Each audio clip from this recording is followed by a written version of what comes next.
Okay, guys, we're here at the 2009 Pacific Northwest Muay Thai camp with Kung Fu Jeff Jones. A little bit of history about Kung Fu Jeff Jones. He was one of my first, as part of my first experiences here at camp. I showed up with Kung Fu Will Bernales from Salt Lake City. You know, it was something that actually reading about Thai camp way back when was really what motivated me more than anything else to get involved with the Thai Boxing Association under Ajahn Chai. And it was really a lifelong goal to one day make it to Thai camp. And so we got here, we didn't have a car, didn't know anybody, and Kung Fu Jones saw Kung Fu Will and I walking around, offered us a ride. I think I have a picture of me stuffed back in the luggage. We got stuffed into the back of a SUV and drove up this way. Kung Fu Jones has just made that first experience just like everything I thought it would be and more. It really made me feel at home. And you know, if you're ever in the tri-state area, make sure you check him out, especially if you're interested in Muay Thai, Kali, CSW. What else? Brazilian Jiu-Jitsu. Are there any other? Silat. Junfan Jeet Kune Do. I mean, any of those arts. This would be the guy that I would seek out. He's a phenomenal instructor. I mean, he's one of the senior guys of the senior guys here at camp. But in addition to that, he's just a phenomenal person. I feel so honored to have a chance to have him on the show. So without further ado, Kung Fu Jeff Jones, Tri-State Martial Arts Academy. What are you going to show us today, sir? I'm going to do some of the. It's a mix. It's got a Savate flavor, and nice. But you can put it into any type of kickboxing art.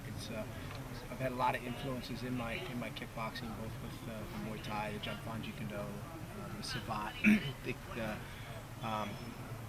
kickboxing under Sensei Eric Paulson. So this is some stuff that we do at the academy, and it's a little bit of a mix.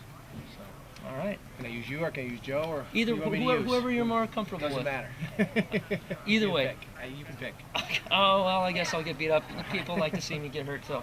So what we do first is base off. This is for somebody, which I'm sure you guys being at the camp here. You see that people get shin block happy, especially if they train with the shin guards all the time, because they don't have to worry about the pain element. So every time you're kicking, always shin blocking, shin blocking, shin blocking. So what we do is if I'm round kicking and you shin block, on this next one we go. We just side kick the support leg. So we round kicking. If he brings a leg up, just turn it into a side kick. Okay. The second one that we do is off the foot jab, the short foot jab. So we use the foot jab, one, and then two. And when I like to use this one, and we do it in the academy, is when the guy likes to use the left hand to defend. So I'm going here, and I like to defend with the left hand. So what we do is we go one, and then we go above it, especially if they're wide with the scoop. So we act like we're going to do the foot jab, and just turn it and go over top. Nice. The third one is similar to that. We call it a drift kick, and all we're going to do is bring the kick like it's going to go to the leg and just follow the line of the body and up over the shoulder. So kicking here, we keep the leg initially on a 45, and then just drift. And that works even if they're shielding. Yeah, we go right up top. If you're shin blocking, so I go one and shin block. Oh, I felt that. Just kind of bring it up. Yeah. So those are three all based off the right leg with your leg on the kick. So those are three that we use a lot in the academy. Beautiful. Are those kind of like single attacks, like a simple direct attack, or are there follow-ups for, like, say, the side kick? Yeah, we'll use it like a lot of times. You can put them into. I always tell the students to put them into your game. So like if you base a lot of your opening attacks with a jab, or if you base them with a jab cross, a hook, whatever you like, add this as a follow-up to it. So if I'm a lot of times if I'm hooking and I go one, so I hook and you're shin blocking, it's a side kick, right? Or if I'm hooking, I go to the drift kick. So or you're hooking, you go here, and then you can do the same off the jab. You jab, round kick, jab, and you shin block, side kick. So you can build them.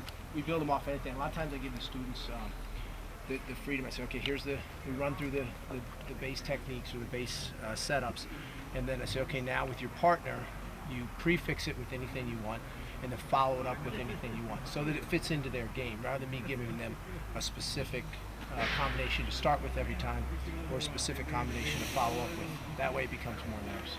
Do you mind if I ask you a couple more questions? No, not at all. On that side kick, is there any are you being very specific about where you're attacking the leg, or is it just pretty much chopping it? Try to like 3 inches above the knee if you can. Sometimes it's hard to be that accurate.